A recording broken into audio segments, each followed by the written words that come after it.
Hello, can you see me? I think everything is fine today.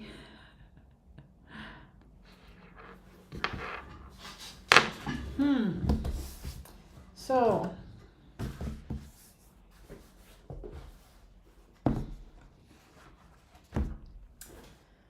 while you join, I will prepare the table.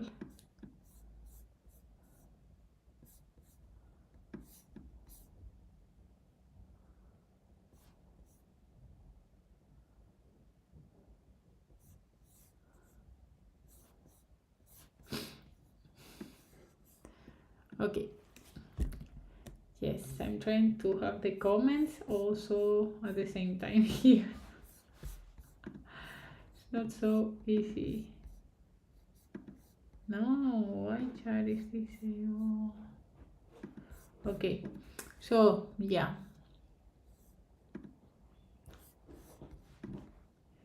I'm trying to configure one thing to see your comments at the same time, but I think it should be fine.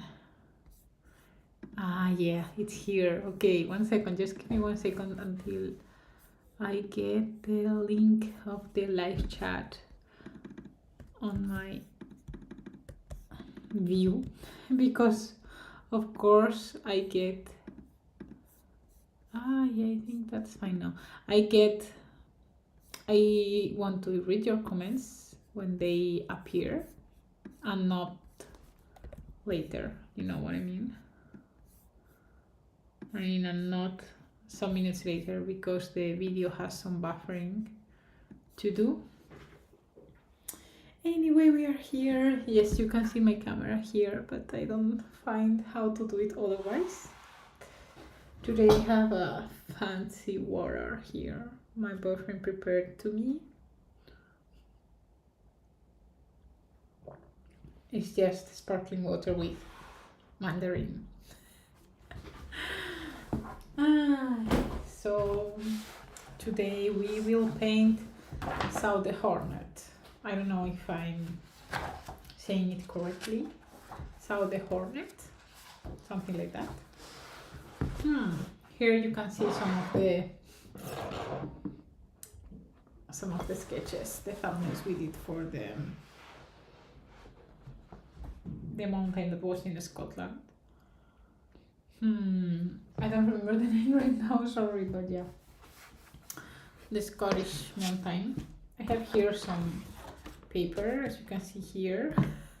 Maybe I should do this image smaller. Just give me 1 second. Yes, maybe like that. Yeah. So how are you doing today? Is everything good? Let me just post a photo of the streaming so people can join. Okay, anyway, I'm opening this notebook. This notebook is a notebook for just pencil, okay, pencil sketches. And why I'm using this one now, because I want to warm up a little bit instead of starting directly with watercolors. And then here I will make some thumbnails as we did last time, and then in these thumbnails I can decide a bit what's going on, what's the composition, etc. So maybe I'll just turn this a bit on the side, because if not it's very difficult for me to draw. And like last time, we will be drawing some rectangles here. They don't need to be super big rectangles. I don't think we would need 4, but I always do 4, because later, if not, I'm lazy to make more rectangles. So I do just the 4 of them at the beginning, and I have them there if I want to use them. So I have here 4 rectangles, and in this new month and we will focus on painting depth in watercolors. Okay, so apart from doing the composition of today, I want us to do an exercise with watercolor that I think can help us, and that has helped me already many times to convey depth in our watercolor painting. Okay, so let me tell everyone we are here already.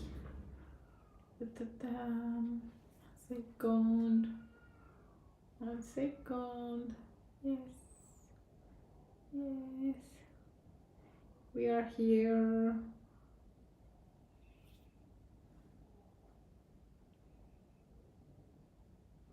We're live, guys,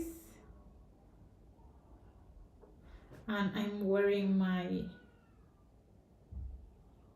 favorite sweater today. I don't know if that counts, but yeah. Painting. Okay, so now that we let everyone know that we are here, I'm going to start with some of the sketches. Okay, so I put you the reference photo here on your side here, and then this photo is one of the one I found, but there are many photos of Saudehornet, okay, of this peak, but I chose this one because I want to practice depth this month. And as you can see, depth is really related to layers and to things that are in different planes. Okay, so things that are very far away, in a middle plane, and closer to us, right? So here in this image, I'm able to see at least 3 different planes, right? 3 different rounds. So that's what I'm trying to do here. I really like also the cloud at the bottom, the cloud at the bottom of the first layer. And I can see a fourth one, indeed. I can see a fourth layer because if you see the bottom right corner, you can see there are a small piece of mountain that is close to us, really close to us. So at least 4 different grounds, 4 different planes. I'm not going to be very picky about how my layers are. I will start painting the layers I see. Okay, I didn't start by the last layer. I started by the one that is before the last, because I see better the shape. And then here, with this layer as a reference, I can continue the other ones. So here it says I see something like this, and then here same. Okay, so what else? Yes, I see here very clearly this thing. And of course, you shouldn't be afraid of overlapping layers, okay? I'm not really focusing on how exact I am with the drawing, but I don't want to start to have a feeling of how the shapes will be in my last drawing, okay? So this means, okay, this goes down here, then it goes up, have it up, and then immediately up until here, then slowly down here. I think I will make a bit of a zoom here so you can see the lines better. Yes, I think that's better. And let me find my eraser. It's here. I love to use this eraser when I'm erasing lines that I did on top of other lines. So, okay.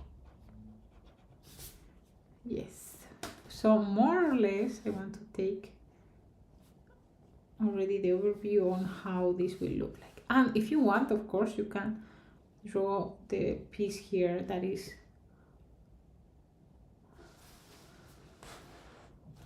on the foreground. So then I want to slightly sketch here some of the fog or a cloud that is here, because I think that's very nice, and that helps making the separation between this layer and this layer, more or less. Okay, so for now I think we are good. It's true that this one is too prominent for the relation with the other one, so I made this a little bit more smaller, okay, like this. And for me that's cool. Now we'll take some color pencils. I'll take some color pencils, and I will not take a lot of them. I will take just 1, 2, and 3. I will take at least 3. I will show you which ones they are now. 1 second. I'm looking at the reference photo, but I only see honestly these colors. Maybe this one. Just a bunch of blues. It's like a monochromatic painting. Maybe a bit of purple. Okay, I will just take those 5 ones, and then I can show you here what they look like. And the only thing that you need to do if you don't have pencils and you have watercolors is the same thing. It's just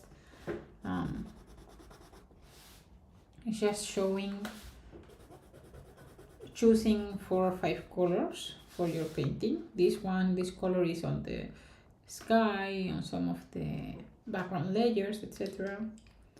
I will put the names just now in a minute. This one is a bit darker, as you can see, and the other one is more warm, also a warmer blue. Then I have this one. This is watercolor paper, that's why you can see the texture. But it's a very smooth one, and even with that you can see the texture. But that's fine. You can see how dark this can get. This one can get. And I don't know if I will use it, but I chose this purple. And right now I'm seeing, maybe I will not use it, but I will have it here just in case. So which colors are these? This is cobalt, light cobalt blue, light cobalt blue. I should really learn to block the focus on the paper. I don't know how to do it yet. This one is light ultramarine. This is only in case you want to know. This is sepia, no, Payne's gray 60%. Payne's gray 60%. This is just Payne's gray, plain gray. And light aubergine, yes, light aubergine. So for me, you just need to take 4 or 5 colors in your watercolors, okay? We will look for the colors later, but I want to do this first draft with color pencils. Let's see, where do you see here? Yes. So I'm just going to make a color scheme very fast, very not perfect, just to try out the colors and everything. I will put this cobalt light blue here. Remember that the skies are darker at the top and they are lighter the more you go down, and you can even see that in the picture. You can see there is much more color, darker color here on the corners than here. Okay, so at the end we are able to really cover a bit this, and I will tell you why. You don't need to do that, okay, but I want to try it out. Except for this one, the others I will cover them a bit with this blue. Okay, why? Because when an object or an element is far away in distance, there is more sky and air that is between you and that element. Okay, that's why it appears more blue. So in the photo, as you can see, the background, the very last layer of the mountains, it's blue. It's more blue than these mountains that we have here that are more dark rock color, you see. So that means that even if you do this with our watercolors later, that will be fine. That will be completely fine. You can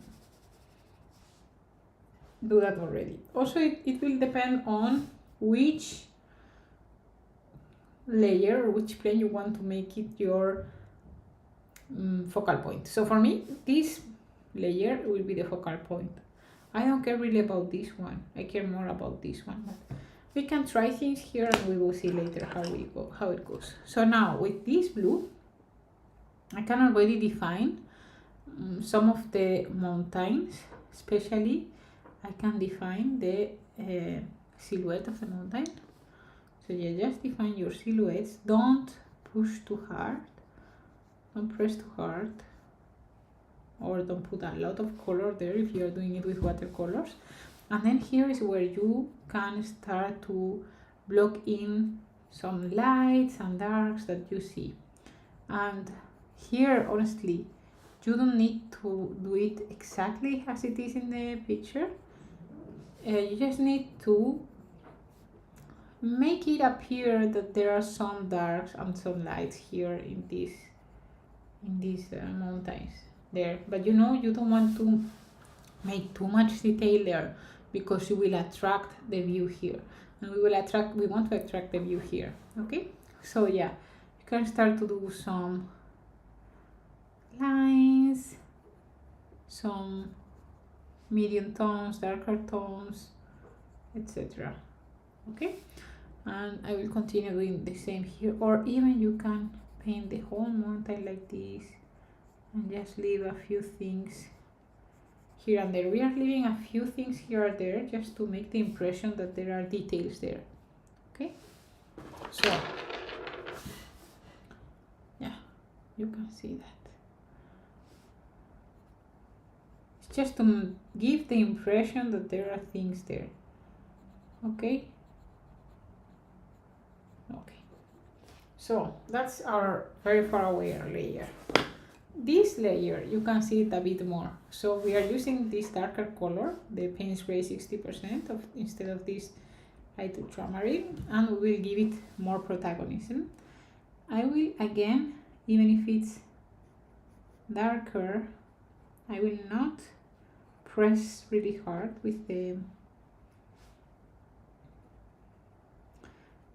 color pencil because I don't want to create a lot of contrast.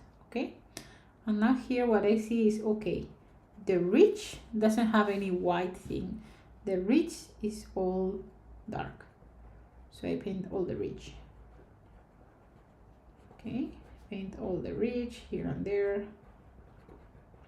like this, and here I will do the same. And at the end, remember, we're just trying things out. Okay, if it doesn't turn out the way we like it here, it doesn't matter because we are doing this with a purpose, and this purpose is to really try things out. So here I will do also details like, hey, these are rocks, and then here there is a bit of a white space because there are some snow parts here and there, you know, but you don't need to really be very careful about it. When I look at the photograph, it's really when I think I'm doing shapes that are too similar. For example, here I was doing all the time circles. You see, circle, circle, circle. So I said, no, I want to do other shapes. So let me check the image, and in the image I can see very weird shapes between the rocks. You see what I mean? Like, try to find different shapes for the white parts and try to not make it really predictable or like the same shapes all the time. This is all mark making. Okay, and I can see also how dark my mountain is. If I see there are darker parts on my mountain and not so white, then I block them a bit more boldly. Okay, and the same here. So here I see that there is a shape here. I mean, you don't need to check all the shapes really. You can do random things. I remember some of you asked me like, okay, how do I make it look like it's not a random blob like a mountain, you know? And at the end, it's a random blob. I mean, not really the mountain, but you know, the rocks and how they are placed and etc. These are quite random, so honestly I think it's fine. The only thing I think it's important is to have different values inside the same mountain. So for example, here I have white, which is the lightest value. So value, this is how close you are to the white or to the black, and the white is the lightest value. Then I have like a kind of middle gray, which is when the pencil is really, really, really soft, like here. Okay, this is the middle gray. And then I have some places here, for example, where I used my pencil more. No, I crush my pencil into the painting, and I think those three are very good to have to make it more realistic, let's say. Not realistic, but more less random, more sense, I would say. But yeah, for example, here I see a path where this is really, really dark, so this is really all the time rocks. And then here I think I'm doing too much detail anyway here, because this is just a thumbnail, but I'm getting the hang of it. I'm warming up. I'm getting the hang of how I will paint the mountains. And I think with watercolors this will be easier than with pencils, color pencils. I'm not sure, we will check now in a minute. So yes, just make random scribbles.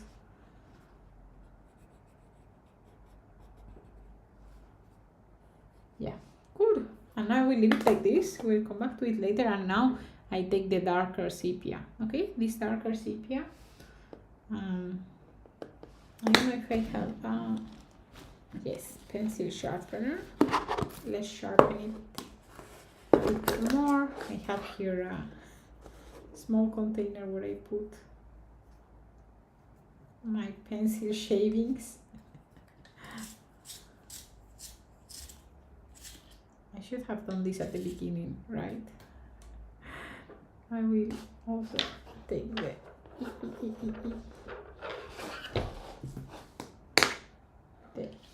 purple in case I use it later. So, how are you doing today? It's Monday. I don't really love Mondays, but I try to make them slow so I don't feel the pressure of a big week ahead, these things. Now it's where I make my pencil sharpener cleaner. Yes, and it's ready to go. So this was a box of candy, by the way. Yeah, let's continue with this one. I will make the silhouette again.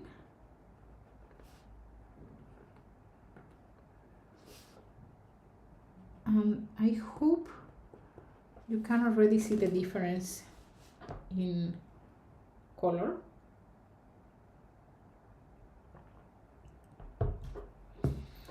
And again, I see here that there are kind of rocks like this, doing like, and I see that the ridge, or most part of the ridge, is really just rock. There is no snow there, which makes our life easier, because that helps us separate these two planes very clearly. If there's a strong silhouette, a strong contrast, we'll be able to separate both very well. So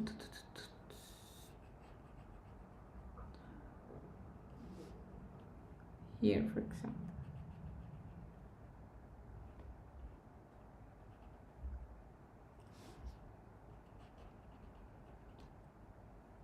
and even if it's not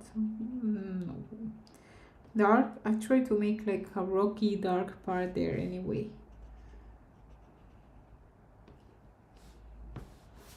Okay, and here we need to do the same thing here. And yeah, at the end, there is something important here, okay? We are not trying to do it perfectly because this is just a thumbnail, but there are two things. First of all, how the lines go in the mountain. There is some line that goes here, if you can see. There is another ridge that comes through here, as you can see, right? There are some lines that tell you how rocks are falling up on the mountain. There's another one here. Now here there is like a big rock. This small thing is more like a big rock like this. With a small white part there, for example. A lot of white here. You see, we can already define a lot where the snow will be and where the rock will be. And the good thing about this is not so much the shapes that we are doing, because as I told you before, we can do more random shapes. That's no problem. Why I'm looking at this right now, it's because there are parts that are in shade and parts that are in directly the sun. So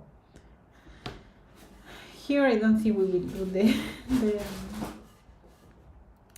the differentiation, but later the white parts that are in shade will be more blue than white. Okay, so yeah, yes, here check your how are the shapes the mountain makes. Okay, just check how are the shapes and try to follow some of them, not all of them, but try to see how the other rocks play regarding the lines you see.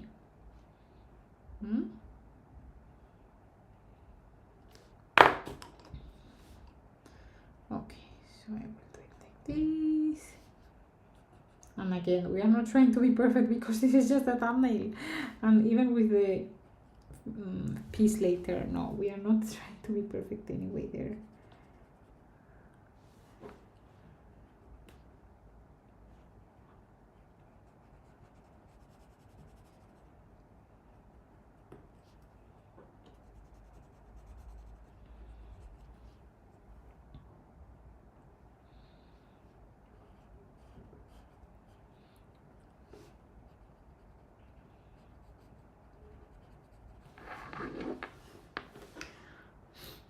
I prefer to leave more space at the beginning, like to leave more room for white things now, and then cover it up later if I think I feel there's more white needed, more black needed, sorry. But at the beginning I prefer to leave them really, leave the mountain really not so covered, and then see where I go from there.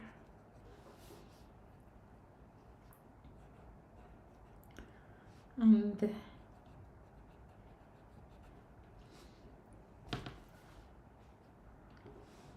yeah, I think mountains are a really interesting subject. I learn about them every time I paint them, honestly. And of course, that's why I chose this project.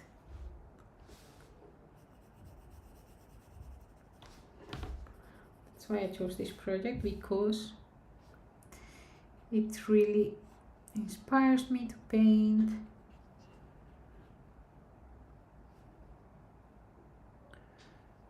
This was, if you remember, this was the part that was more darker. And of course, with watercolors, this seems a bit more difficult, especially when you are scribbling and these kind of things, because you cannot scribble, you are just with we just have a paint a brush and not a pencil. But yeah, we'll see later how we tackle those parts. And yeah, essentially I'm just trying to cover here the parts that I saw are darker. I'm trying to respect some of them. If I cannot respect them, that's fine too.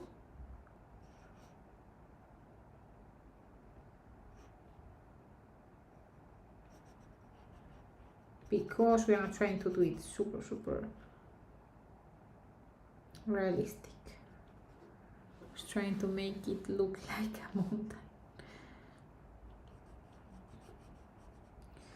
And with the time you will see that you will be able to better see the shapes, etc. You know what I mean? At the beginning it always looks harder than it is. But then with time and a lot of practice and effort, you find the... You see, now I don't know what I was doing here. This is this ridge. Yes, so what? This is a ridge that came here. Okay.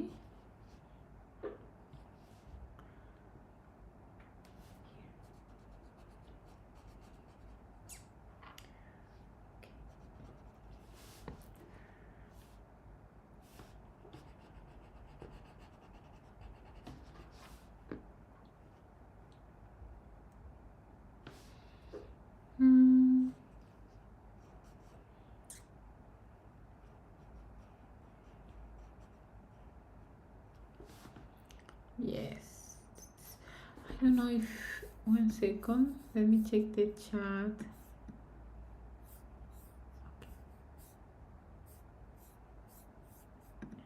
Good. I didn't know if the chat was working or no one was writing, so it's fine. So let me know, are you painting right now, or are you just watching? Are you painting with watercolors? Are you painting with pencil as well? Again, this is just a warm-up. And with watercolors, I know this will take less time to warm up. But yeah. Also try to think about how many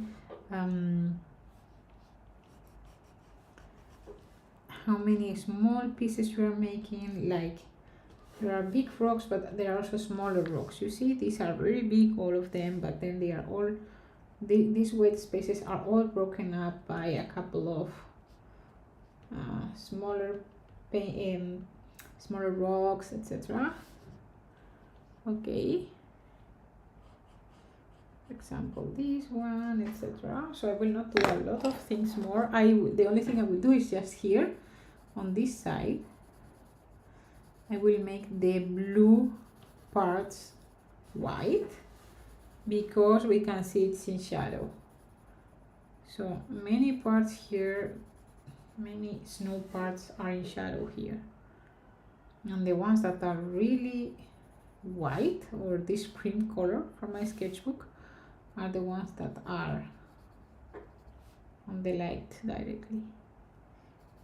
See, you can see this is a lot of shadow here and there, and there are shadows really everywhere. Okay, cool. So what else? The only thing we have left is this thing, so that I used already my darkest color. Now here I would use a darker one, but I don't have it, so I will use the same one, or you can choose to use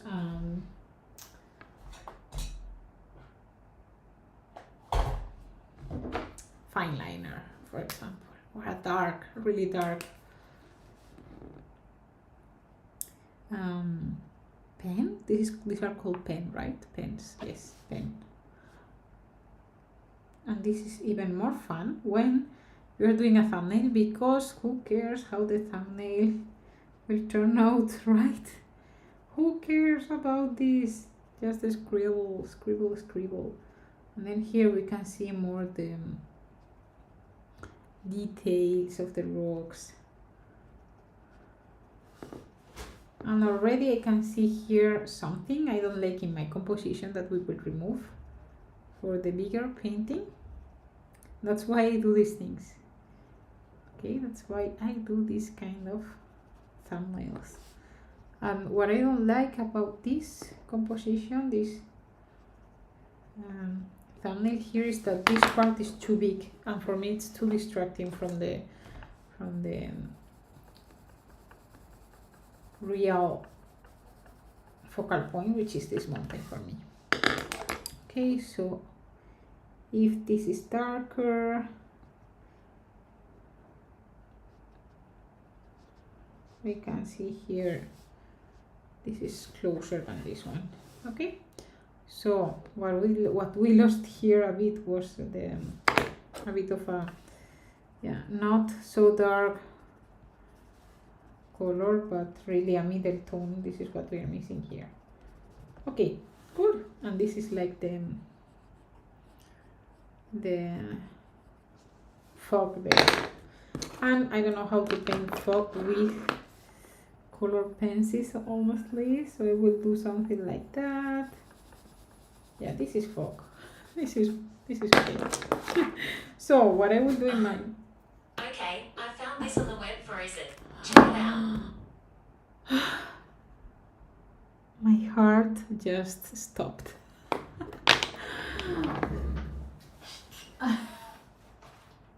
I'm sorry, but I have my work phone is an iPhone, okay, and my heart just skipped a bit because I said something similar like "Hey Siri" or something like that.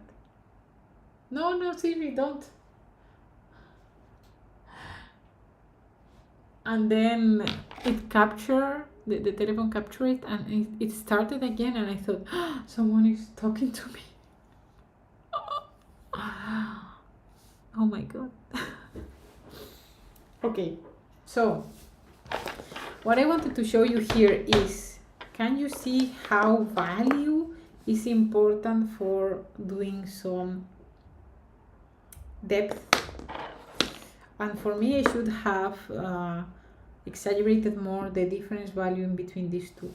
So I will put here more value difference. I think these two are too similar. Okay, I want this more lighter and this having more contrast. I want more contrast. And then here I want smaller, because yeah, it's distracting me a lot. I want this to be the focal point.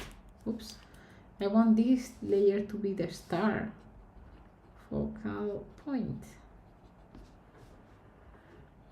So yes, I think we more or less are ready to do something here.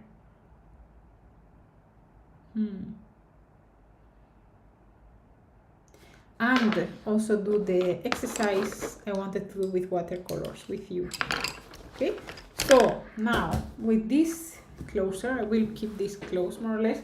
I didn't use this, but probably I will play with them later. Now in this, let me, yeah, like this. Okay, in this piece of paper, which is watercolors strathmore paper. Can I look? Oh, it would be nice if I could let this here, but no problem. That's fine. I will keep it here, maybe. Yes. So what I want to practice here is how to make different values. Okay, maybe you have done this in the past already.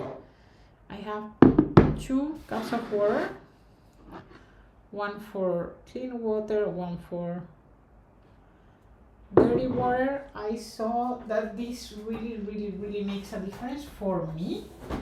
It doesn't mean you need to do this. For me, it makes a big difference because I suffer a lot when I see that. I suffer a lot when I see that I'm using just water and then suddenly my sky is green, you know, and I don't want that to happen. So yeah. So what are we going to do here? I'm going to take a dark color, a color that I know can be very dark. For example, this blue. This is Inatron blue. It's called Delft blue as well. And I will spray it a bit. I will also spray my palette in general because I want to clean it up a little bit. Sorry. I should have done this before the live session, but I didn't. But anyway, maybe in the meantime you can tell me how are you doing. Let me just take a paper towel because I don't have any paper towel. Just 1 second. Paper towels for everyone. Yay!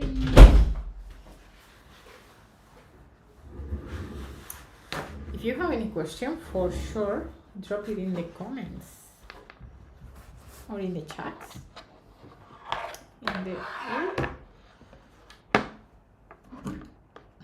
Please behave. Yeah, I should have done this before. Are you the kind of artist that wants a clean palette before starting, or do you just reuse the colors that are there, that are left from other paintings? Because I get really picky with the colors. I don't like when I have colors taking a space in my palette and I know I will not use them. For example, here I had green, I had pink, orange, which I will not use today. Okay, this blue I could use. It's true that I didn't want to use this kind of light blue, but I get very picky about which colors are in my palette, and also because I want to have a lot of mixing space, you know, before starting. I don't want to start and then see I don't have enough space for mixing. So I usually clean them off. Maybe you are thinking, this is a waste of paint. And for me, it's not, honestly. If I see a color I will use, for example, if I have this PV60 on the palette, on this dark blue color on the palette, I would have left it. But it was not the case. Okay. We start already. So I put this one here. Maybe here we don't need so much zoom. Yes, much better. So what I want to do here is to take this Delft blue color, okay, dark, a very, very dark color. So not a lot of water. I added some water, but not a lot of water. And then I will paint the darkest value here. Okay, this is the value from this blue, which is darker to black. So it's the most saturated color I can get. Then I add, for example, just one small drop of water, and I think it will not be enough, so I will take another drop of water. So I will paint another rectangle, and you can see in the first square, sorry, not rectangle, the first square, you cannot even see that this is a blue color because it looks so dark. It really looks like a black. And then again I dip my brush in the water, and I will dip it again, and with the water I get from dipping it, I'm diluting the paint here, and you can see each time I dip my brush the color is lighter. So let's do it again, 1 and 2. You can go one drop at a time as well, but I think it will take forever for you. I've done that in the past, I just don't think it's necessary now, but if you want to do it, feel free to do it. 1, 2, and yeah. These are all different values of the same color, which means this is the same color all the time, but darker or lighter in value, right? I hope you can start to see the difference already. If you chose a color which is not very dark, you will maybe have less steps in this scale. This means you will maybe have less rectangles, less squares between the darkest and the lightest. And then that's fine too. Just mean your color it has a smaller value range, but that's okay. As you can see here, now I'm going really crazy. I want to have the least amount of color possible. Indeed, what I will do now is I will put here a pool of water, a small pool of water. Yeah, I will take just a bit, and then with this I will say this is my lighter value. See, yay, this is my lighter value here. This is the lighter I can get with this color, from darker to light. Okay, from dark to light, and it's the same color, but I've been diluting it each time with more water. So this is what I mean when I talk you about layers and depth. So background layers will have a lighter value. Okay, background layers will have a lighter value. Middle layers will have a middle value. Darker, like more closer layers, like this one, and this one will have darker values. So that's what we're going to do with this painting mainly. And I'm not sure if I want to use this. Look, this one is not still dry even. So I don't know if I want to use this one because I really like. I'm not sure if using that blue, the blue I show you right now. It doesn't really matter the color, honestly. The color doesn't really matter that much.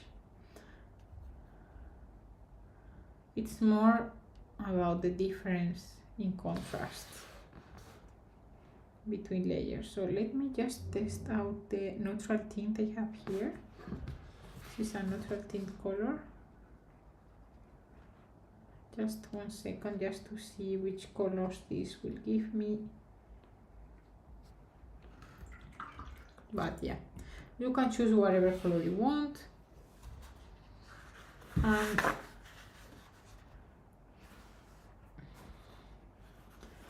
I think we are done here on this part. Yeah, something else I wanted to tell you. So for example, imagine we have here a very light mountain like this. Imagine we have this. Yeah. Let me paint here a mountain like this.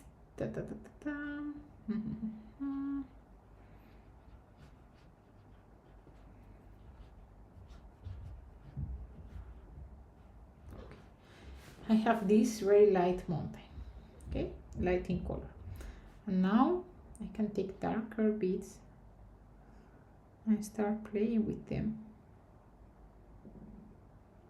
And this is what I told you before, like I know the ridge is darker, the ridge, this is the ridge of the mountain, the silhouette of the mountain is darker, so I can start to add more pigment here.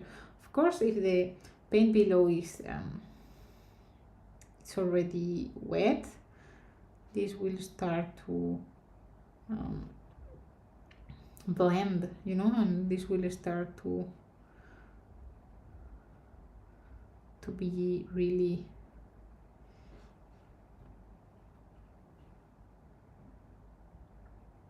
I lost my train of thought, but you know what I mean, like it will blend and it will go places, etc. Right? So that's fine, that's nice, but you can see here we have like two kind of colors, two kind of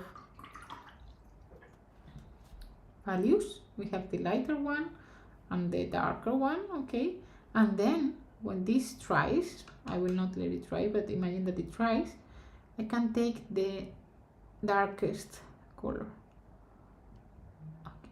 And with this darkest color, so a lot of paint and not a lot of water, more paint and less water, I can make some details, because if these are the rocks, these dark parts are the rocks, this means that they have probably shadows as well, so I need to highlight those shadows as well, the same way I highlight the rocks. So you can make smaller points, smaller strokes inside those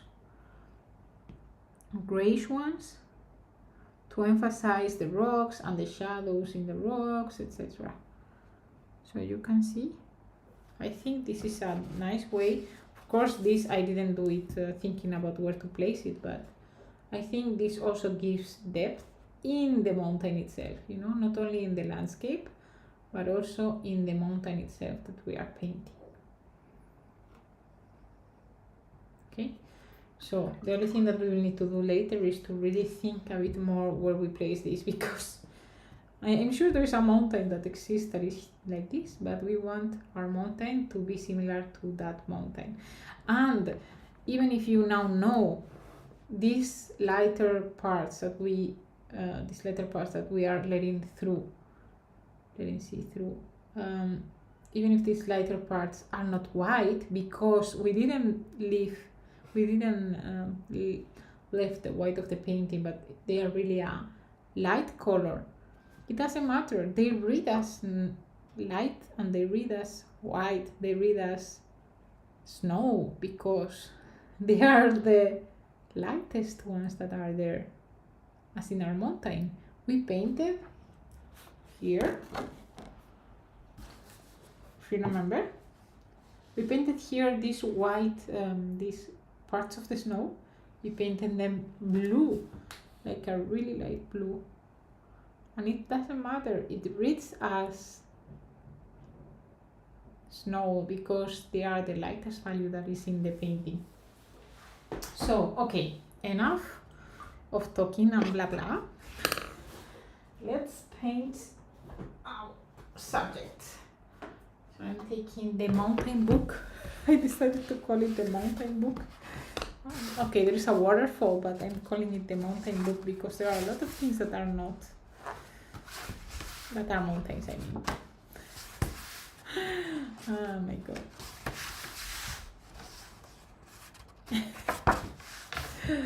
Shoot. This one.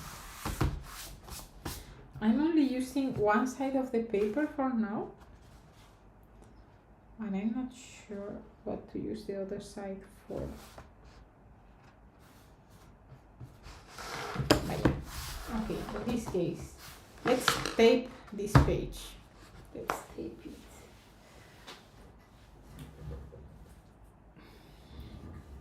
So, I will try to make a rectangle similar to the one we had in the thumbnail. This is also important because sometimes you make a thumbnail, okay, and then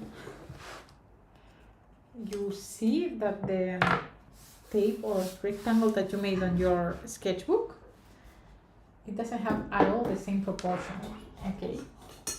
So that's also interesting. Let's try to measure it just a little bit.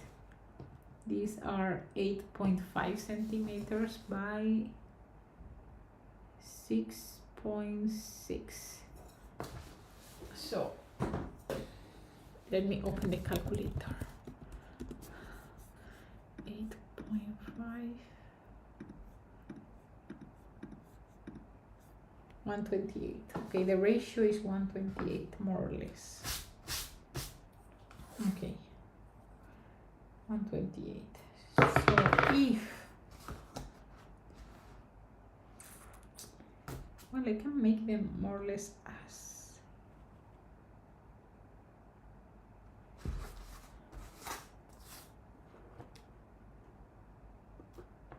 I can make them more or less the same ratio. I mean, you don't need to do this, please. It's just that I'm a nerd. I'm a math nerd. And what the other day I was thinking about, oh, this happens to me very often, the fact of having a ratio in the sketch I do in my thumbnail, but then I have a very different ratio in the rectangle I do in my sketchbook, and I thought, but I can measure it. I mean, don't do that.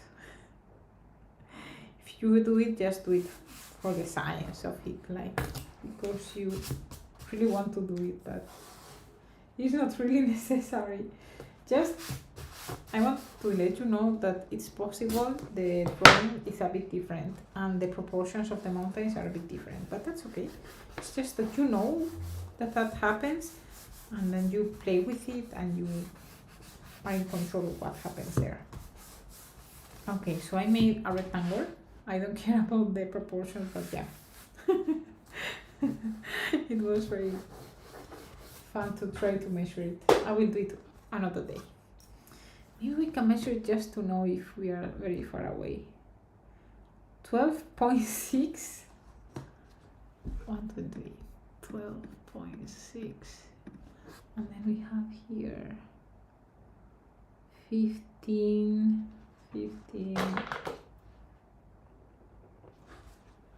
15.6.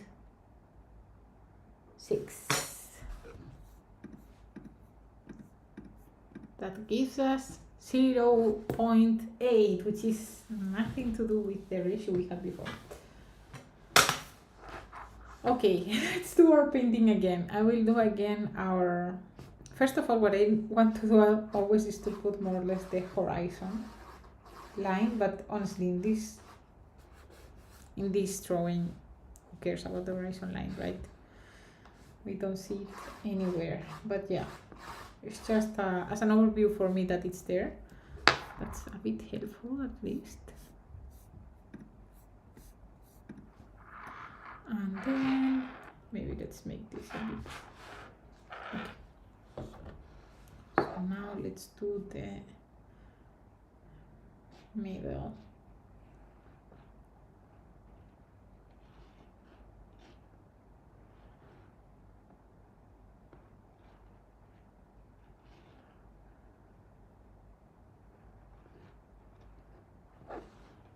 Okay, I'm doing again the middle plane, let's say.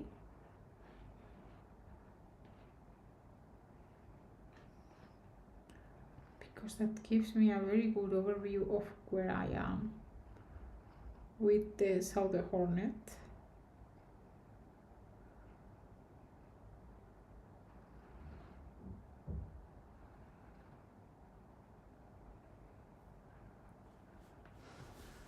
And yes, I'm doing the lines again. If something doesn't convince me,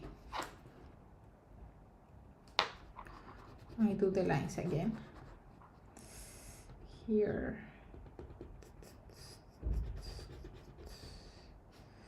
But I like this part. Okay. But I think the top of the mountain is more like here. Yeah, it's not like that. It doesn't have that shape. At the end, how do you recognize a mountain? Is really by the silhouette of the peak you are painting, etc. So I try to get at least the silhouette of the mountain I'm painting correct. I mean, what does it mean even correct? Like similar, let's say.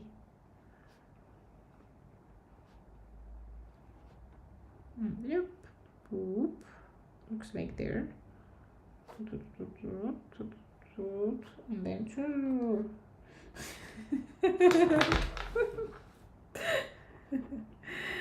that was fun.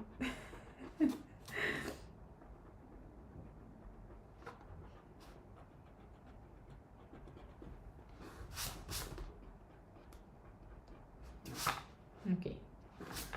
So apart from that, we are doing the faraway plane. Yay! I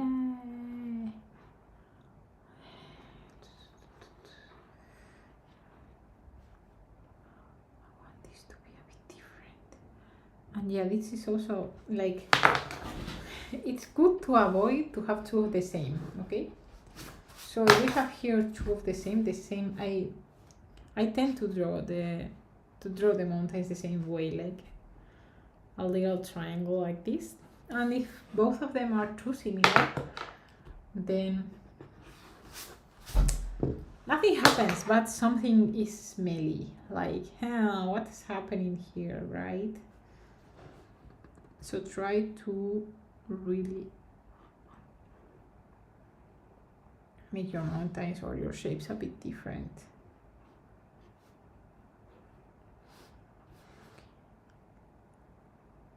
What did I do here? Oh, nothing. Okay. Then here I did something like, hey, here I am. Okay. Something like that. Okay, that part is solved. Now here, this part, I want here the fog a bit. And then here, we said this part we are going to this part is smaller in the whole painting, so yeah, I think this is small enough, just a little square of the painting. Okay, so now I'm going to softly erase my lines more or less with this kneaded eraser. I don't use this kneaded eraser a lot, honestly. I think they are useful, but I also think they leave your paper a bit dirty, so I don't like them a lot. And also probably a bit greasy because touching it with your hands. Okay, more or less. Good. Perfect. So the first thing I will do is to paint the sky, and the sky I will be painting it with light blue. I take my favorite pencil.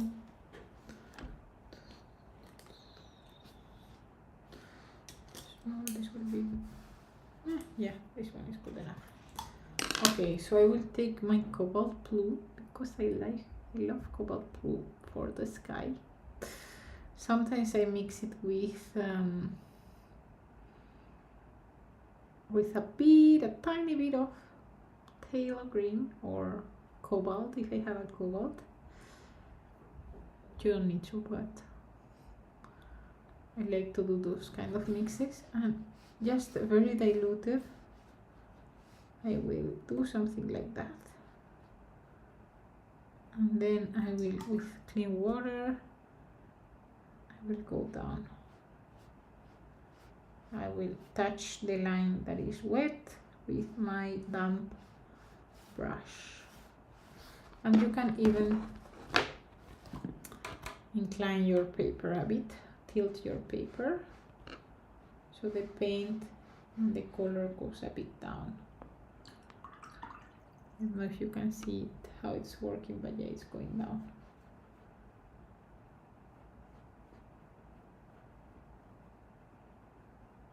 And if you remember what we said before, we could even let that paint touch the background mountains, because if you remember, the farther away a mountain is, more air is in between, and more blue the object is, or we perceive the object, because the object is the same color all the time, but how we perceive it, it's different, it's more blue.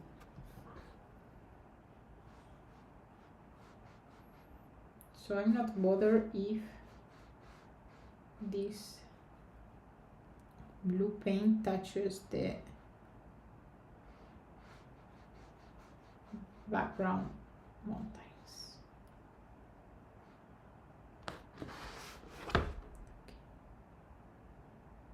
I'm trying to add a bit more of blue at the top, okay, because I want to keep depth to the sky as well. Now I'm tilting my paper again. I'm sorry, the tilting you cannot see it so well, but it helps a lot.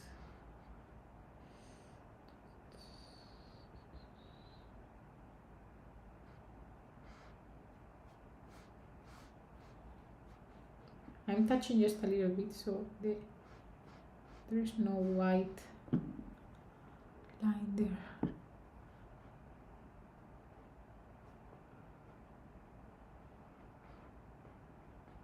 So a bit darker the sky. And for me that's fine, because the sky is not really that smooth. It has like a bit of here, like a kind of cloud or anything, but yeah, I like it because it has something, it has some touch to it, some interest, let's say. It's not just a plain sky, which is also good, if you do a plain sky. It's just that I like it like this. Okay, so let's make this. Yeah, I don't know if the light is too harsh. Let me take care of that. Here. Is this better? I think that's a little bit better. Okay. So, next step. I don't like that this has gone through here, but okay. I'm putting more water there to spread the blue. I mean, it's fine. I will now take a smaller brush. I'm taking a number 4, but I think this is more like a number 2, I would say.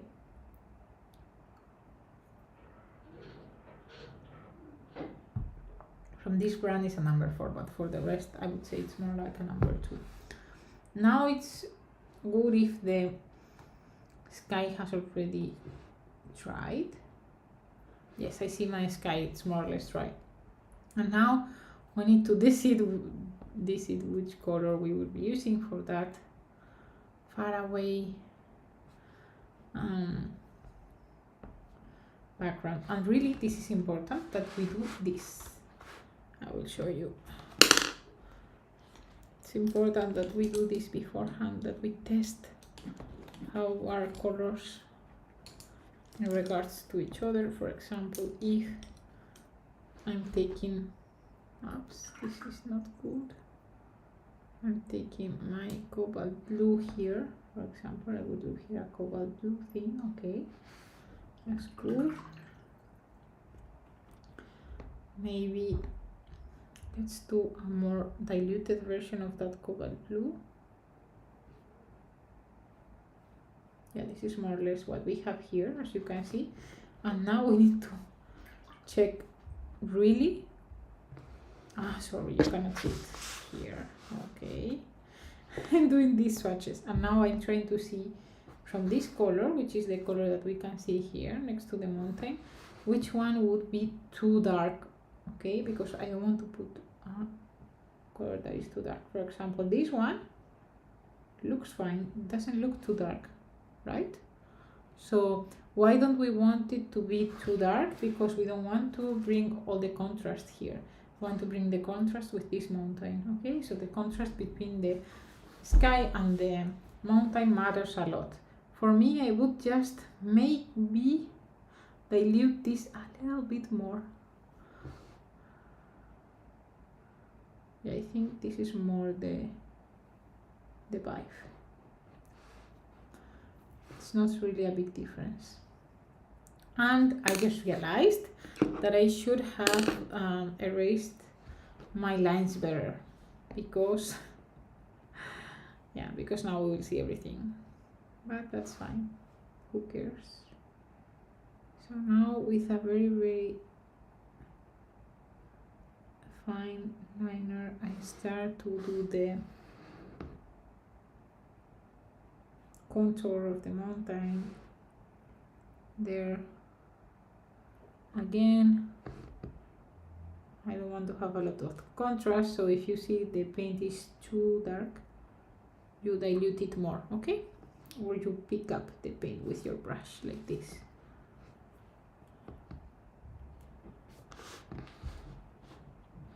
Yeah, I don't know how to make it so you don't see so much the reflect. Maybe like this. Okay.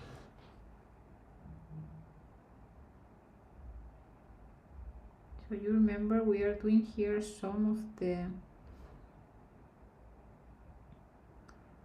the details, but not really a lot of details, because I don't want to bring the attention into this mountain.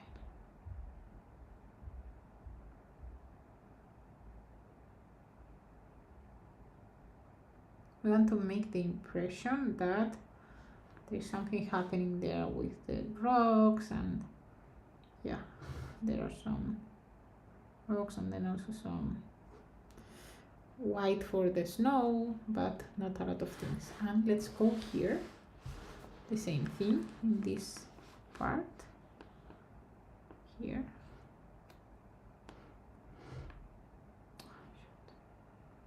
I will need to fix the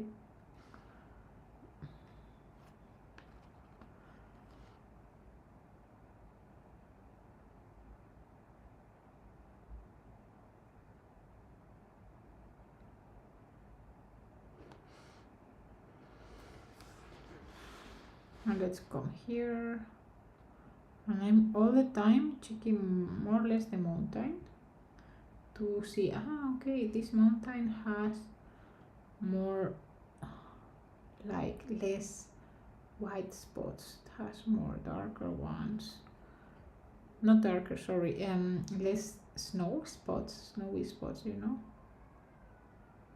this kind of things.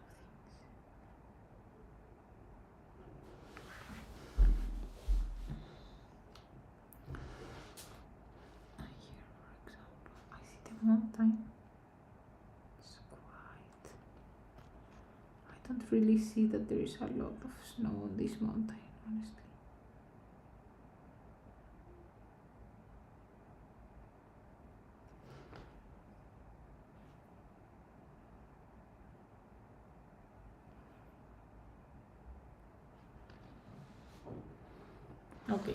So these are the background mountains I made so far.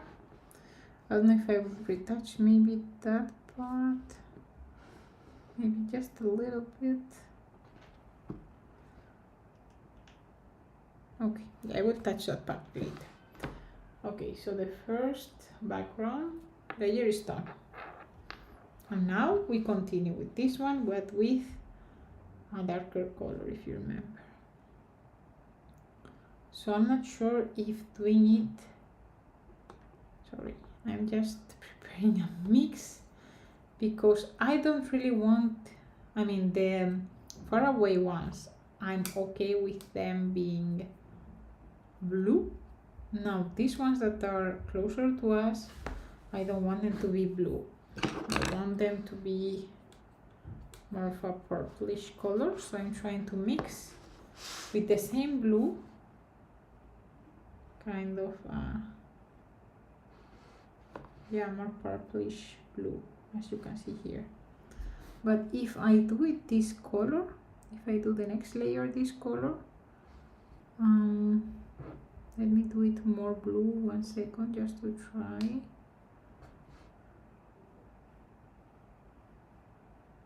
This one is fine, I think. I like this one more. Yeah, that one was too dark. Yeah, maybe let's try this one. And what I did is I mixed the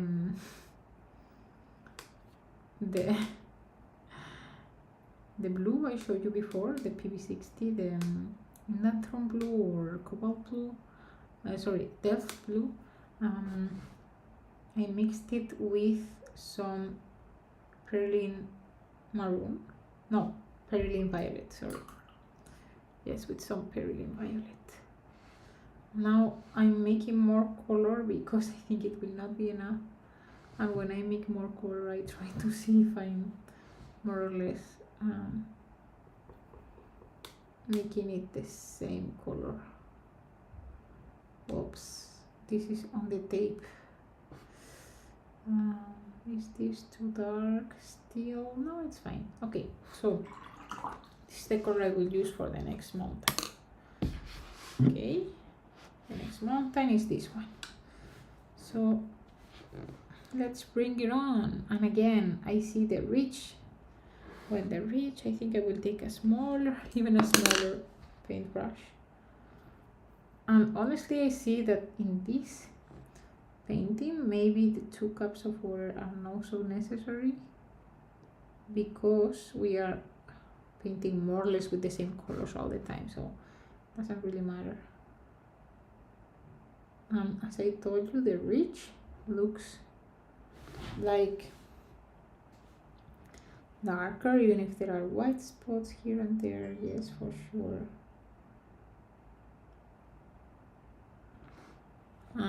Just try to check on your image.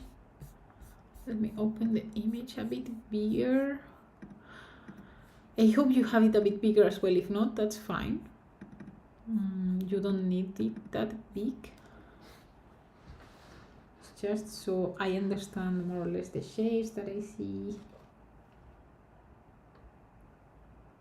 And then there are also big globs of just dark paint. Don't think this is all the time.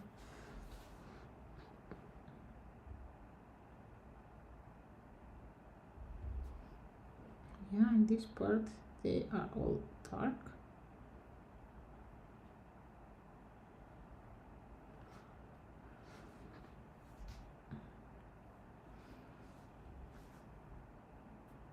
And again, don't obsess over the shapes. But for example, here you see I'm seeing myself doing the same kind of circly things, circly shapes of the snow. So that's where I see, hey, and I tell myself, hey, let's really check some examples on how irregular these shapes are. See, like crazy irregular.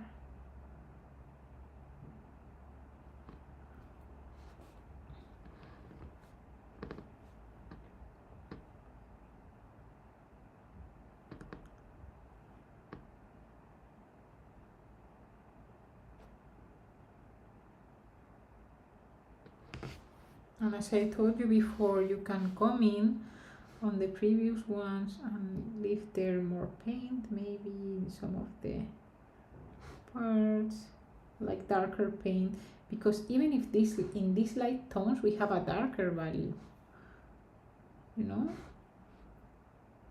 I'm not sure if you can see it in the video very well, but this is a darker value than this one.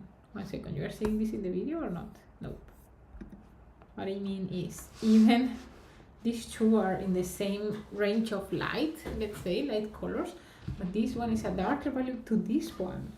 To this one, no, to this one is a lighter value. So just remember that the values and the colors are always depending on what you have next to them.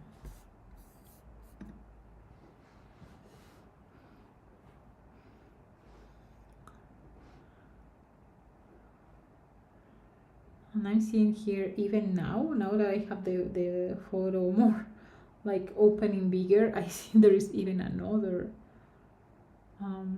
wow, yeah, I see there's even another layer.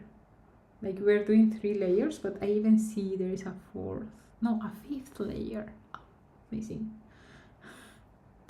I mean, that's fine. We are doing a test here.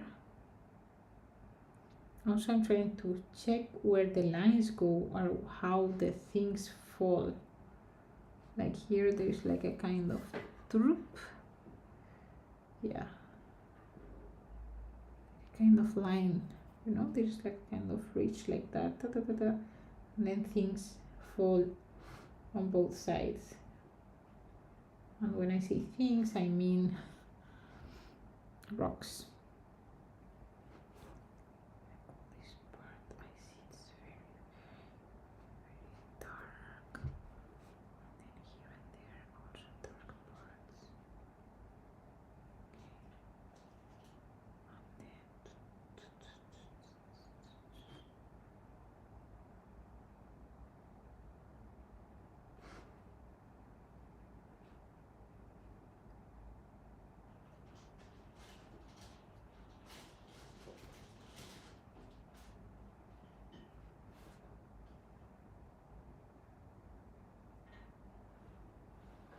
Okay.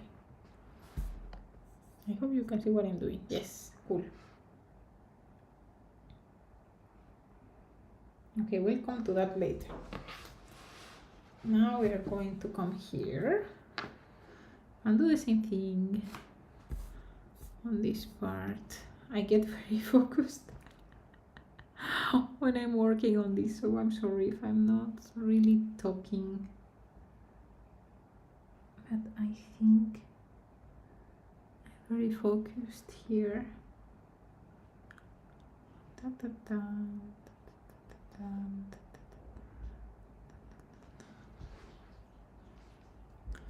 da. At the end, watercolors will always dry lighter than you expect. So don't worry if maybe it looks too dark at the beginning, because probably it will dry lighter than you see.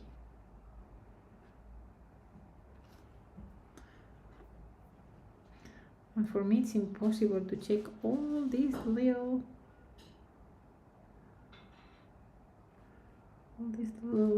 shapes and everything, do it in such a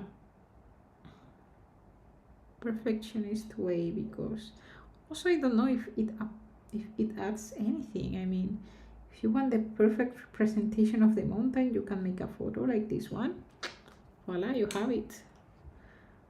But sometimes it's not about being precise and so perfectionist and doing something so realistic. It's more about the vibe you want to transmit with your painting, or yeah. Do you think our brain will recognize this mountain? No, probably our brain will recognize the peak, most famous peak, and we'll say, and maybe if we have seen it represented many times, maybe yes. My boyfriend is cooking something, I think, or not, maybe not. I'm a bit hungry right now. Okay. Don't judge me. Yes, he was not cooking, he was cleaning.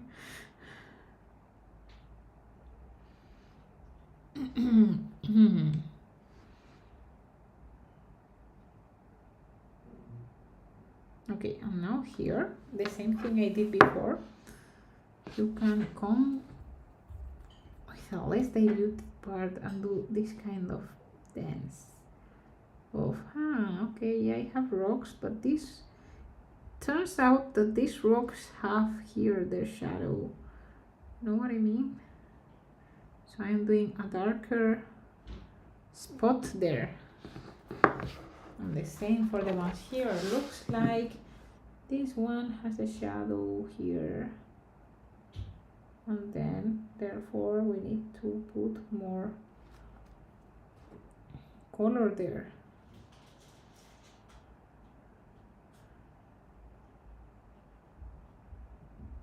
And it really doesn't matter.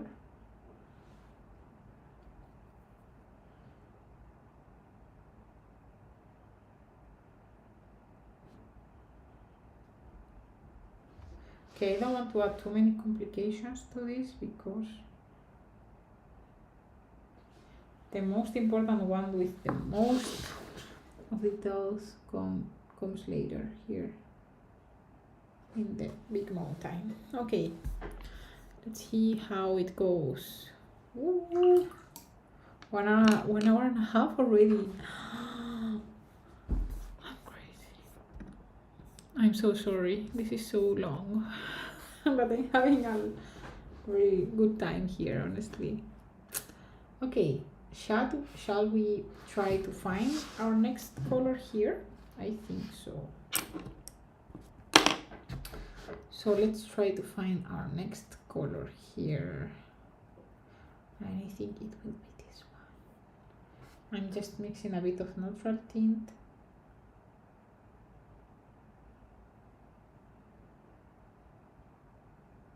With the blue and some purple, some pearline violet.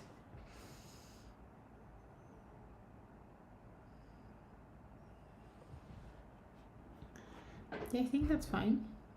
Let me add a bit more of pearline violet because I like the blue one. I like when things are bluish with a touch of purpley, because it's not really purple. Yeah, this color, I love it. Okay, can we just practice something more before we go into it? And what I want to practice with you here is how to do the fog. Okay, so how are we going to do the fog with watercolors?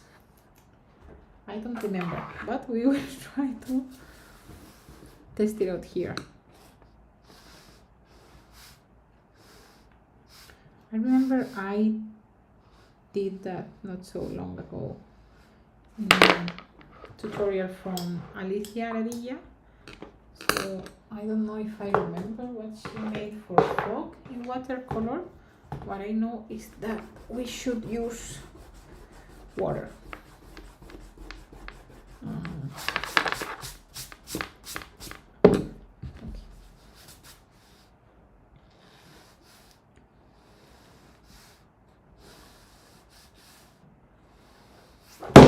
Ooh. Okay, relax.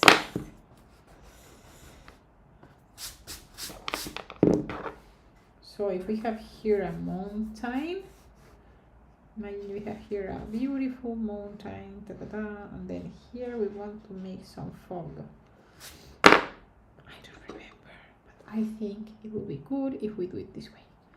So let's paint the mountain first. These are some tests only, okay? Let's paint the mountain first. And then we'll do it like this. We'll do it like this. Do it like this, and then I will come here with a smaller brush with clean water. I will soften the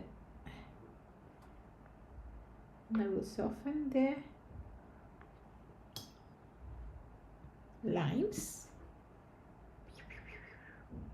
I'm even putting more water there. Maybe too much water, right? I don't know. I'm just investigating what happens if I do this. Does this look like fog? I think it's necessary that your paint and your paper are both dry. Okay, not wet on wet. Wet on wet, I think this technique will not really work. I think this technique is really for wet on dry. So this mountain was more or less dry and the paper was dry, and then I arrived with this water. And maybe what we can do to accentuate the fact that this is fog is to make darker the mountain there. Push a bit of water again, maybe. Can you see it? Can you see how I'm pushing with water the color? You see it there?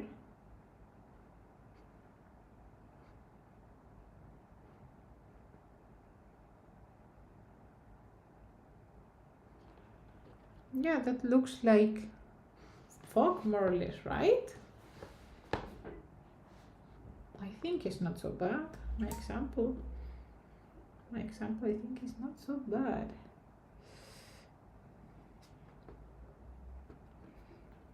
I don't remember how we practiced this with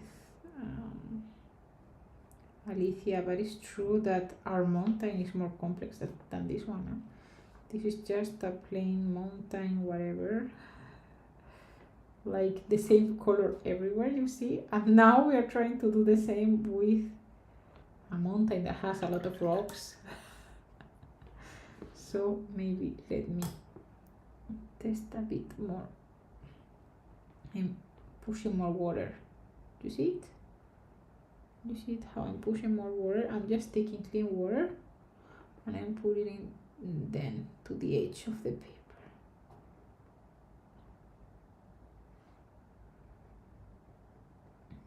Okay, I think that's nice. Maybe some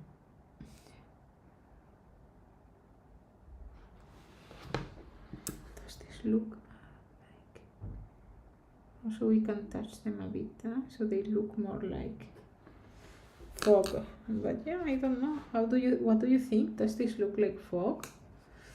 Or is it too weird? I mean, it's for sure a bit weird, but I think does look like fog. I don't know. Okay, so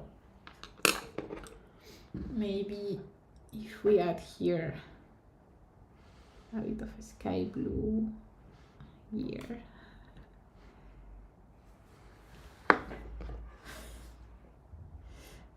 Okay, yeah, I'm postponing a bit the moment to paint that fog, but I'm a bit nervous to try to paint fog here. Maybe what I will do next to this mountain is a new test, but with a rocky mountain.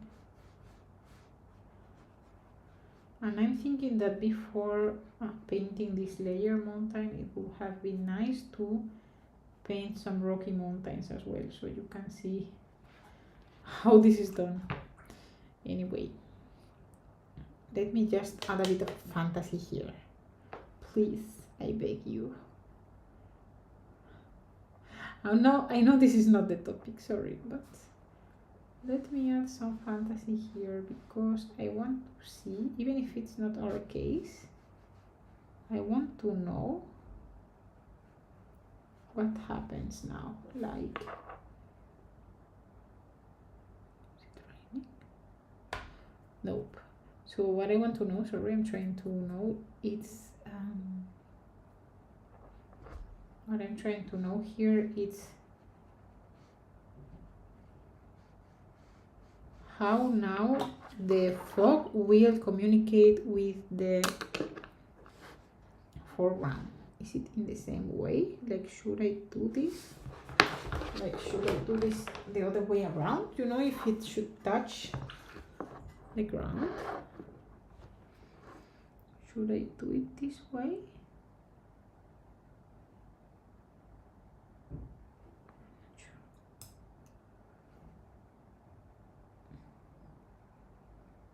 Maybe yes. I'm just trying things out because I'm not sure how to approach the fog situation. Okay, I think this maybe went too far. Like, yeah. Sorry, you cannot see anything. But you know what I mean, right? Like here in the middle, I want the fog to continue. So should I do something like that? I think yes.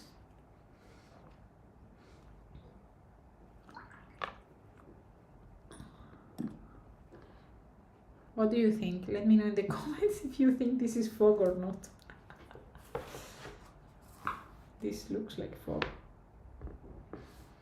I don't know. Okay. Should we do another try? Nope. We'll go for it. We'll go for it. Okay. I've already tried something, so that's fine. I want to do it before I get too scared of doing it. That's why I'm doing it already. And I need to remix the color we had before because I lost the water. I don't know if it's too dry in my room, but okay. So here, let's go for it. I will put my image bigger. Sorry. So now same thing happens here. I'll do the ridge because I know the ridge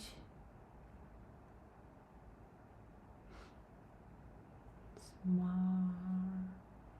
It's really dark. Not really. Doesn't really have snow.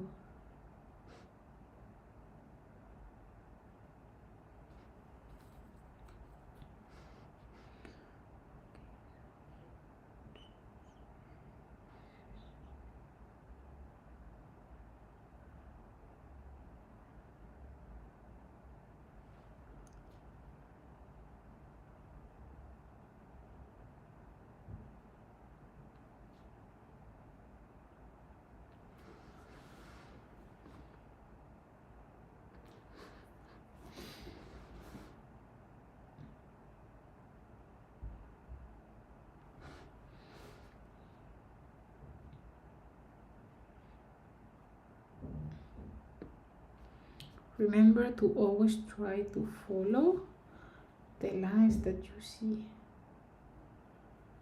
Okay?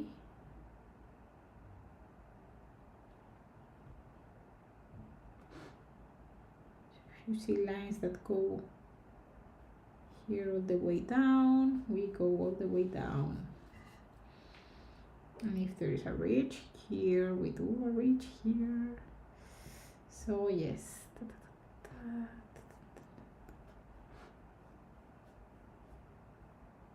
Yeah, I know my live sessions are sometimes too long, but I think that's cool, right? Or do you think my live sessions are too long? I mean, when I see and I watch, when I see some of my YouTubers, my favorite YouTubers that are live, they watch their live videos, I love them to stay for a long time, honestly. But I'm not sure, maybe I'm the weird one. What do you think? I would love to know. you think.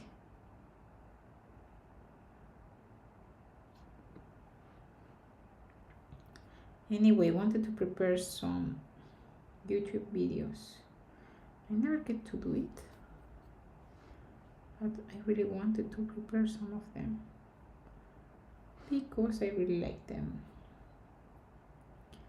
And I think they're interesting things that I can show you, and I don't know, I love to see other creative processes out there.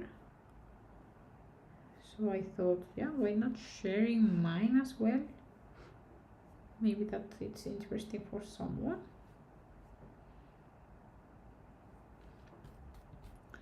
So yeah, I'm probably making up weird faces while I paint. I'm really focused right now. There's not a lot of action in the chat today, so no worries. I can be this focused. Also, don't forget to use the shape of your paintbrush.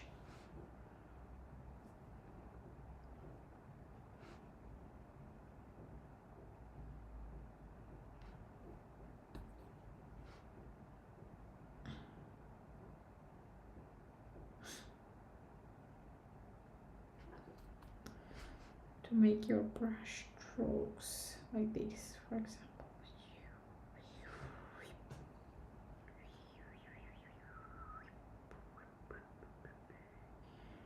Yes, I like to make weird noises. Sorry, I don't like it. And while I paint, also because I'm thinking like, yeah, this line could go like this, and and whatever. And yes, I do things like this.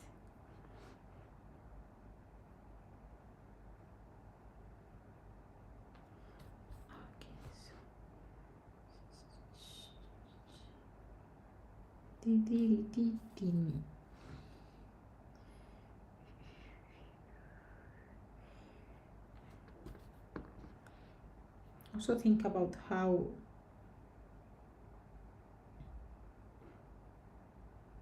the mountain would go about it. You know, like the gravity, how gravity will fall, like how gravity will make rocks fall.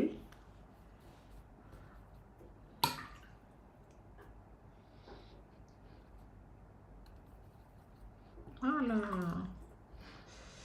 I made a very weird mix of color. Sorry. I never mix enough color. Never ever mix enough color, for sure.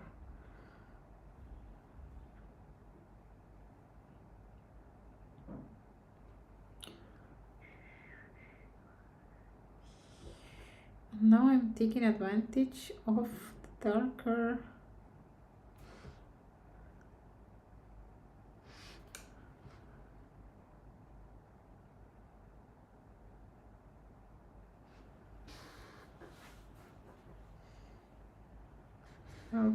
shadows of some mountains, etc.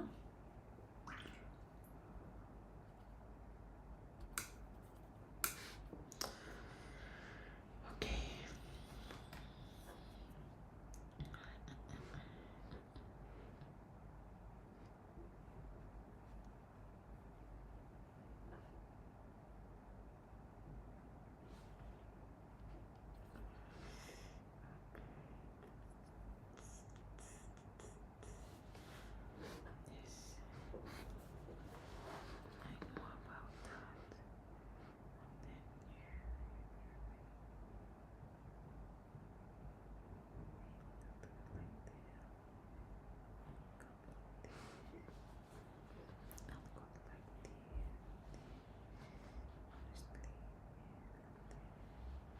And then we will solve this problem of them.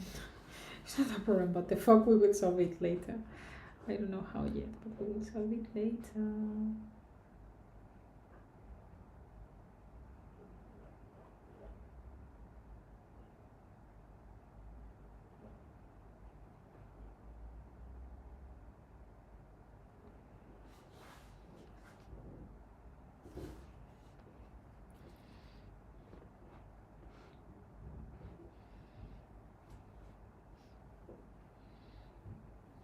don't know why. Ah, yes, yes. I know why now. I was thinking like, why did I do this thing like that? And yeah, now I found it. Where does it come from? And it's good to add small rocks into these bigger white spaces too, because it is more realistic, you know, that they are not so big, perfect spaces, or even some like sharp things, sharp brush strokes, sharp between quotes, you know what I mean, like.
Okay, we're getting there. I feel it. We are getting there. Let me quickly check the comments in case the chat, in case someone says something. Okay. So we're getting there, really.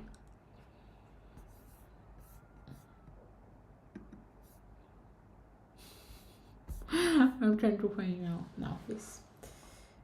We'll add more details and touch later, but yeah, I feel that we are doing a good job here. My mountain is a bit more wobbly. It has more curved lines, I think, than the mountain in the photo, but I also like that because that means it's really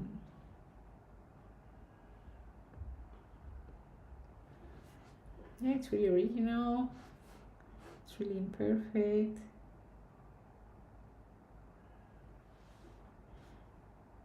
That's what I'm looking for here.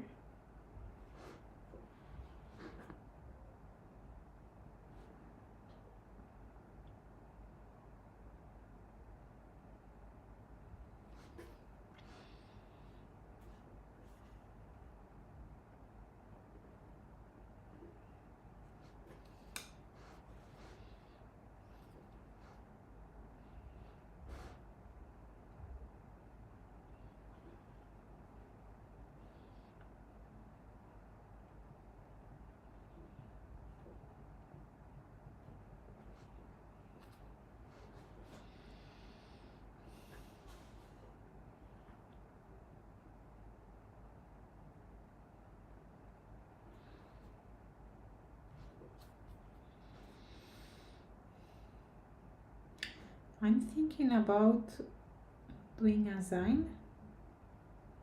Z-I-Z-I-N-E, zine. Is this pronounced like this, a zine? And then I'm thinking about doing a zine with all the mountains from the 100 mountain projects, or maybe the ones that I like the most, you know, it doesn't need to be all of them. Yeah, I never done something like this, but I think this is something I'd love to do one day. So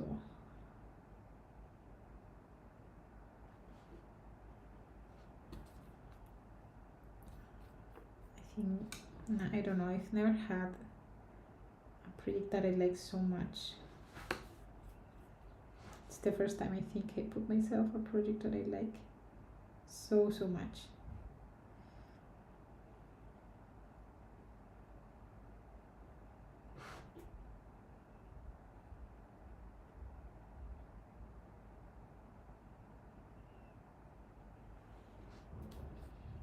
Okay, mixing more color. As you can see, even if I think I have enough color, it's never enough. Also, I don't want to have too much color neither, because it gets dry. I don't know why. Maybe I'm next to the radiator, so maybe the humidity is not very good in this room, so it really loses the water soon. And yeah, here in this painting, as you can see, I'm not really fixing or focusing on the lights and shadows. That's something we could do one day. Not really focusing on that. A bit, just to know where they are, but not really not really good.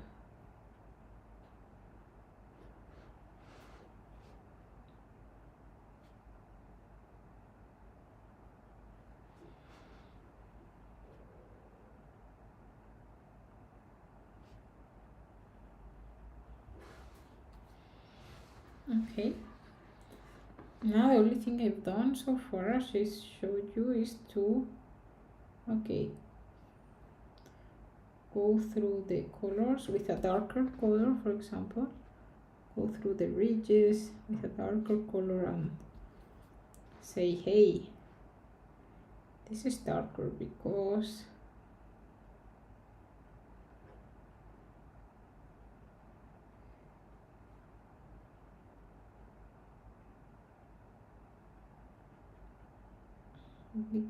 this mountain has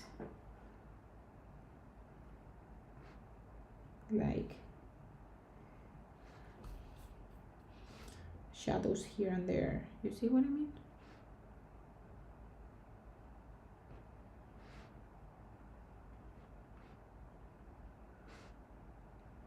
Then what I'm trying to do here is I'm trying to put fresh paint. Trying to add fresh paint to now do our trick. Will it work? I don't know. Will it ruin? I don't know either. Will it have any effect on this super dark color? Maybe it won't. But we'll see. We'll try and we'll fix it. If not, if it doesn't have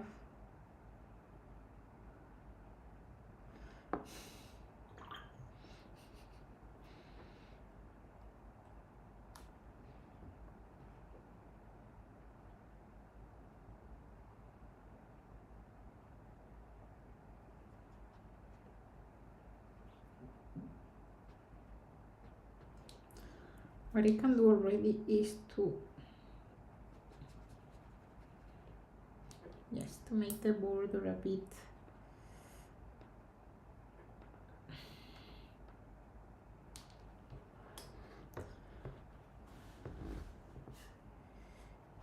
so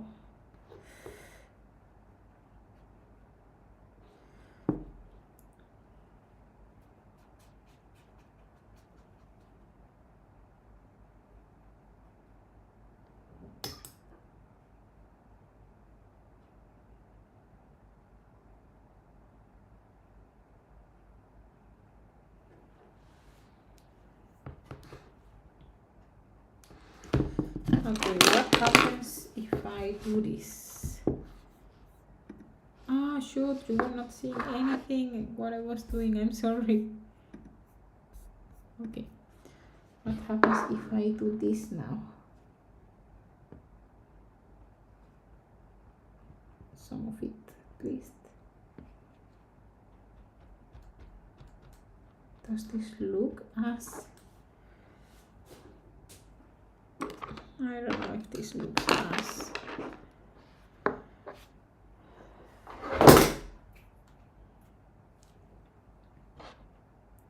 clouds, but look what I took. This is my gouache, white gouache, please. No more accidents here. Okay, and now let's get dirty. Ah.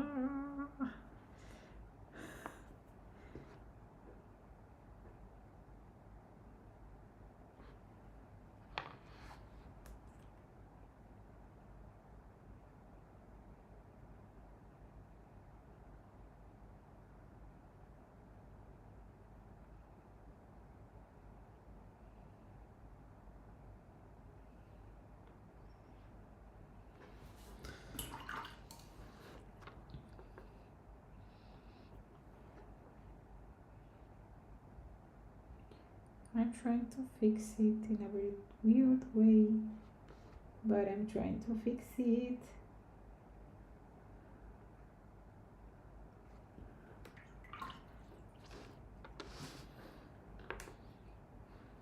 Oh, yes, more like that.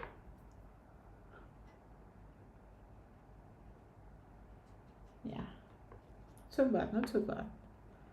I mean, I didn't think I would have to really take the gouache out, but it was a good idea at the end. I think we'll see how this turns out, but looks like it was not such a bad idea to have it nearby anyway.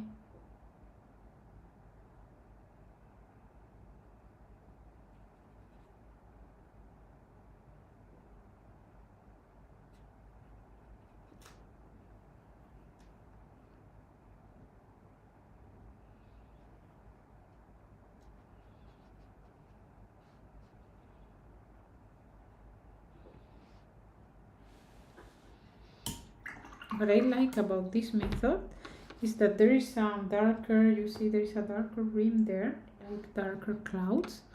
And why are these darker? This is because these clouds are less dense, because they're closer to the mountain. So it makes sense that they are, you can see more of the mountain. You know what I mean? And I'm tilting the paper like that, so maybe, I don't know, it looks like something like clouds, I hope. So I want to do more darker ones down here, like, I don't know, to give them volume, right?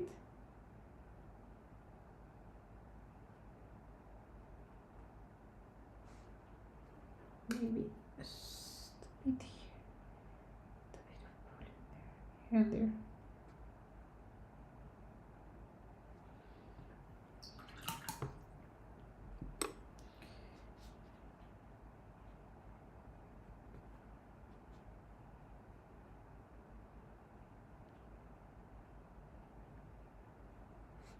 Okay, that's nice.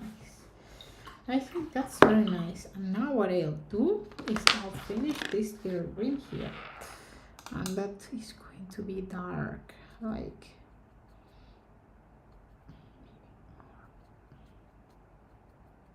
that's going to be dark.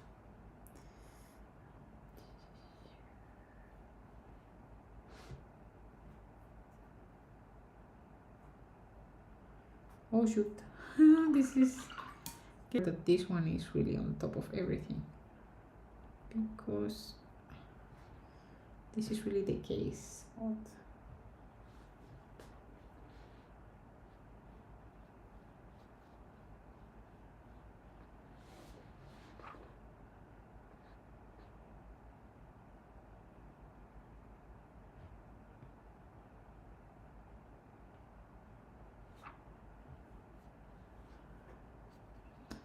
Okay, we're finishing here. We are finishing here. You can see here the rocks are more separated. You can understand better what happens with the rocks here, because it's closer to you. That's why.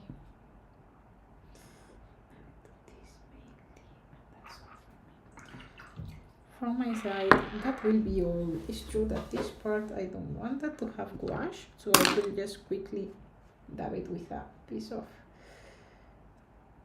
paper, or even with not wet, dry brush. With a dry brush I can fix that too.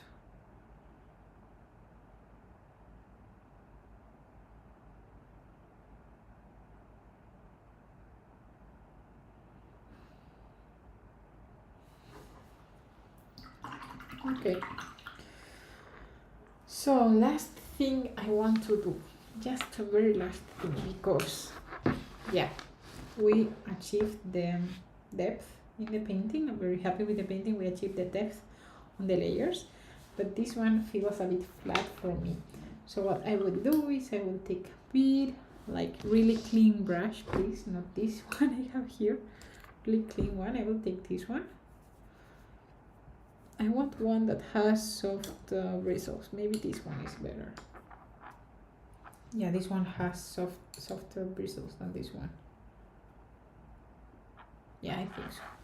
Or this one. No, this one has softer bristles. This one.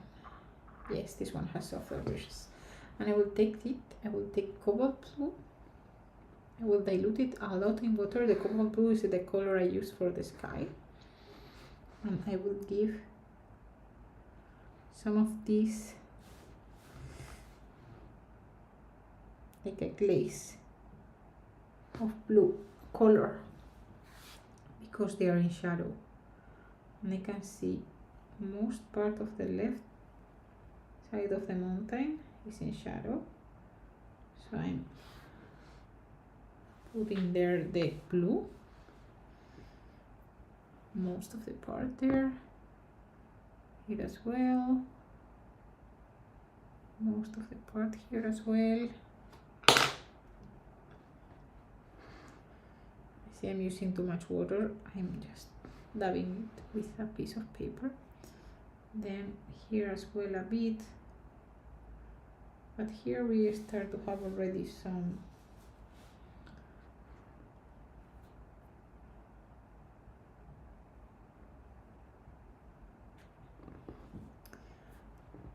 parts that are not blue. That means they are not in shadow. Here a lot of the side, this here is blue. Makes me think the let's see. Also, even the ones that are not in shadow have a shadowy part there. You see what I mean? And I want to be careful because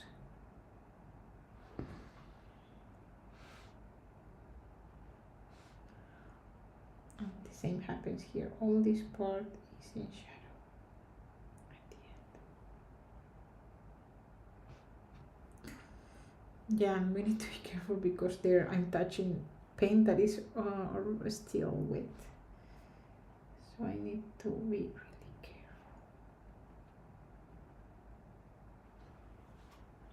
Okay. I'll just add a small detail I'm seeing and I like, and it's that here on this side of the mountain, this part is not so white.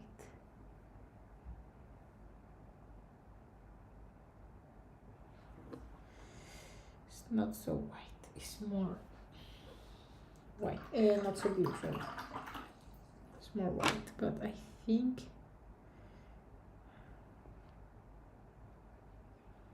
okay, I will do that later. And voila, this is the result of our Saudehornet painting. I will make a few touches later probably, but I will remove the tape already. It's the thing I love the most when I paint, is to remove the tape. Okay, I hope you learned a ton here with this live session. I don't know, I hope you had fun. I hope you enjoyed it, and yeah, I always finish my paintings like this, but I hope you had a great time with me. I can't wait for us to meet again in the next meeting, the next live session. Remember to like this video, or if you would like me to make more live session, to give me to leave a comment below.